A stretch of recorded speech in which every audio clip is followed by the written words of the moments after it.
Alright, so for this learning outcome, I'm going to talk about overlearning and how it relates to deciding how much practice time is needed to learn a motor skill. So first, overlearning is when someone continues practicing a skill even after they have successfully performed it. So instead of stopping once the person gets it right, they keep on practicing so the movement becomes more automatic, consistent, and is easier to retain over time. So this concept is important because learning motor skills is not just about performing them correctly one time. The real goal is able to consistently perform the skill later, even under pressure, fatigue, or different conditions, whatever it may be. So because of this, coaches, teachers, and even therapists have decided how much practice is enough and whether additional practice time will improve long-term learning. So one good example of overlearning can be basketball free throws.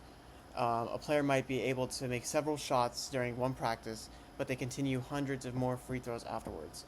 The purpose of this extra practice is to make the movement pattern automatic so that they still are able to perform it accurately during a successful game or stressful game, with crowd noises and pressure and all that background noise.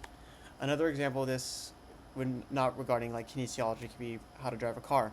So a new driver always constantly and consciously thinks about every movement, like checking mirrors, pressing the brakes, and steering, all that stuff that we learned how to drive on. But after continued practices, these actions become more automatic. So overlearning helps the driver react faster and more effectively in unexpected situations like a sudden stop, like stopping suddenly to avoid an accident. Musicians also use overlearning. So I would say this, for example, a pianist may already know how to play a song correctly, but they may continue to rehearse that song piece repeatedly before a performance, so that way that extra practice helps reduce mistakes and improves consistency during a live concert. So in lecture, research shows that overlearning can improve retention of motor skills, meaning people remember and perform better later on. However, too much practice can sometimes be ineffective.